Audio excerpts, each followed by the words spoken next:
propose d'appeler ma communication « Une sociologie par le don, pourquoi faire et à quoi bon ?» Alors je m'excuse tout de suite du ton un peu aquaboniste de cette communication, mais vous avez sûrement lu la nouvelle introduction à l'essai sur le don, celle de Florence Weber, succédant à Lévi-Strauss, et vous avez lu comme moi qu'il faudrait désormais en finir avec le don, ou plutôt lire l'essai sur le don pour en finir avec le don. Alors ça fait quand même un choc, évidemment, et récemment j'ai eu un autre choc, dans le cadre du colloque organisé par Julien, où était présent Éric Pilote. Et dans le cadre de ce colloque, une très belle intervention était consacrée à la mendicité et au SAMU social, et un intervenant, pour lequel j'ai d'ailleurs beaucoup d'estime, a pris la parole pour lui reprocher justement de décrire son objet, la mendicité et le SAMU social, dans le langage du don, comme si elle faisait une faute de grammaire dans les régimes d'action. Alors, au MOS, on a l'habitude d'un certain nombre de critiques, le don comme illusion, comme mirage un peu candide, le don comme mensonge social. On s'en est remis, on les a discutés. Il nous est même parfois reproché d'avoir des hallucinations collectives, bref, de voir du don partout, de considérer que tout est don et réciproquement, comme si on suggérait en fait que le don à lui seul pourrait faire société.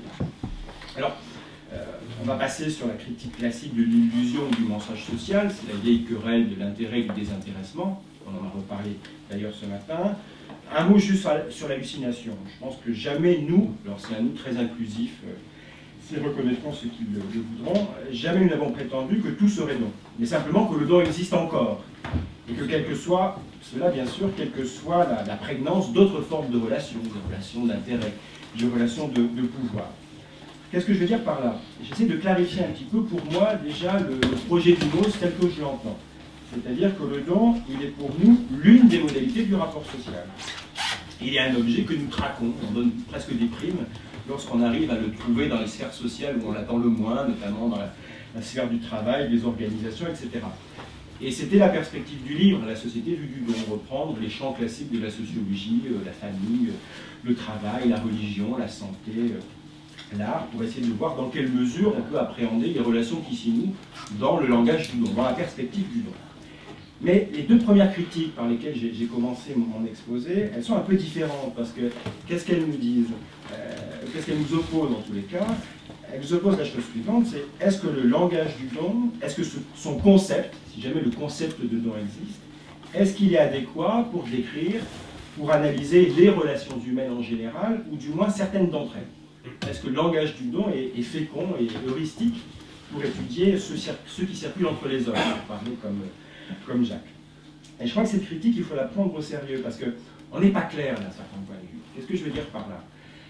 Je veux dire par là que non seulement nous affirmons que le don existe, qu'il constitue un objet légitime en sciences sociales, qu'il constitue une forme de relation distincte, ce qui nous est déjà reproché d'un certain point de vue, notamment par Florence Weber, je crois, mais aussi que le don, pour nous, c'est quand même plus que le don. Je crois qu'il y a quand même une idée fondamentale ici. Nous sommes les héritiers autoproclamés, donc contestés de Mauss, et nous avons comme lui l'intuition qu'avec le don, nous touchons le roc. On touche à quelque chose peut-être d'essentiel, au roc de la morale éternelle, au roc de la vie sociale normale, pour reprendre les formules de Mauss, ou au roc même du droit, pour faire référence à l'exposé précédent. Bref, le don nous apparaît sous deux aspects, à la fois comme un mode de socialité humaine parmi d'autres, et en même temps, quand même, comme l'opérateur privilégié de la sociabilité humaine, pour ici employer des formules d'Alain Cadieux. Comme une forme de relation parmi d'autres, et en même temps comme la matrice des relations interhumaines.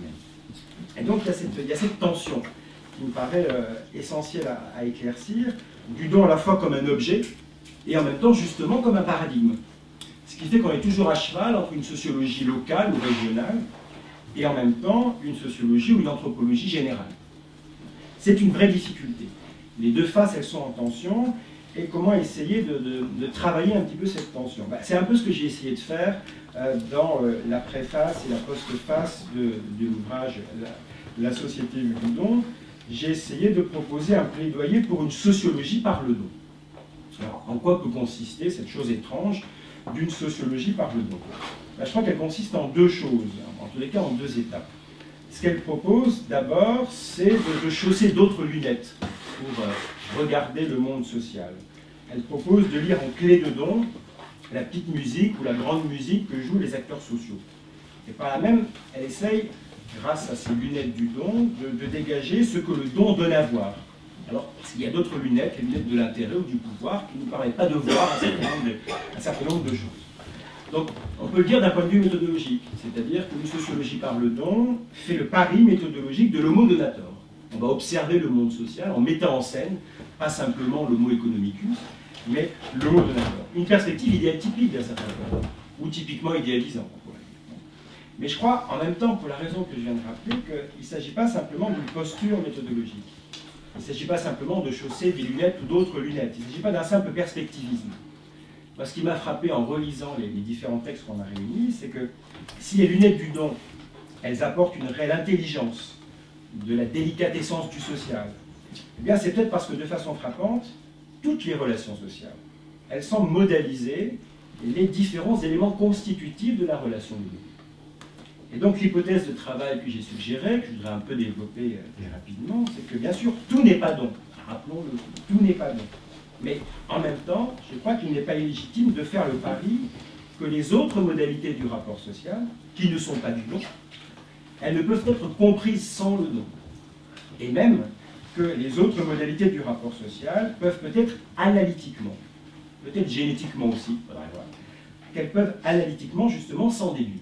Et donc le projet était celui-là, dans quelle mesure et où ça nous conduit de considérer le don, ou d'instituer le don comme un étalon analytique, comme un étalon descriptif de ce que j'appellerais la relation humaine.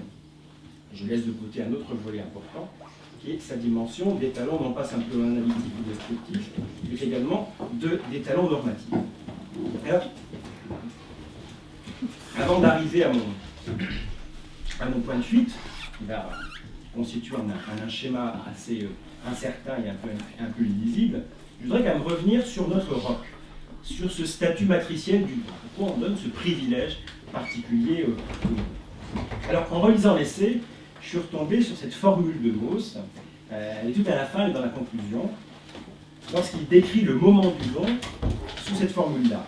L'instant fugitif où la société prend. Hein, cette idée que dans ce moment du don, en quelque sorte, le social s'offrirait à nous. Hein, le social se donnerait à voir. Une statue d'Ascendi, hein, se nourrait devant nous le rapport social. Comme s'il s'agissait là d'un pur moment de société. Comme s'il s'agissait là d'une sorte d'épiphanie du social. Et cette image, elle m'a pas mal travaillé. Parce que je me demandais, voilà, c'est quoi être sociologue ou anthropologue? C'est quoi notre bonheur? Ou c'est quoi la condition de félicité de notre vocation? Ben, c'est peut-être justement d'être témoin d'un tel instant. D'être témoin de cet instant fugitif où la société prend. Hein, comme pour un astrophysicien, c'est peut-être de découvrir, j'y connais rien, une nouvelle galaxie, une éclipse voir, être témoin d'une éclipse de soleil, ou pour un botaniste, de découvrir une espèce nouvelle. Enfin, je crois qu'il y a une sorte de bonheur particulier à voir ça, à être témoin de ça. Et en quelque sorte, c'est bien ce que cherchait Simmel. Hein, essayer justement de saisir ces purs moments de Vorgesellschaftung, ce moment où la société se fait, hein, où la société prend. C'est aussi ce que cherche, me semble-t-il, d'un certain point de vue l'interactionnisme ou l'ethnométhodologie, en étudiant dans une conversation, une simple conversation, une banale conversation, ou dans une file d'attente, justement, comment advient l'ordre social. C'est aussi, et plus profondément et plus intéressant pour moi, la belle description que Marcel Hénaff reprend dans quelques-uns de ses récents textes, de Lévi-Strauss, dans les structures élémentaires de la parenté, sur les fameux restaurants du midi et l'échange des pichets de vin, où il nous dit hein, qu'il y a dans ce geste absolument banal de vider son pichet de vin dans le verre du voisin, il y a comme en écho cette situation fondamentale dans laquelle des individus ou des bandes primitives entrent en contact pour la première fois. Donc c'est beaucoup plus que le simple fait de convivialité. C'est un écho lointain à une sorte de scène originaire. Voilà. J'ai envie de dire les choses en ces termes-là. Hein, comme s'il y avait pour nous, sociologues et anthropologues, une sorte de scène originaire, qui a un sens aussi analytique particulier, qui ressemblerait à une sortie de l'état de nature, où le don incarnerait en quelque sorte un pacte de société.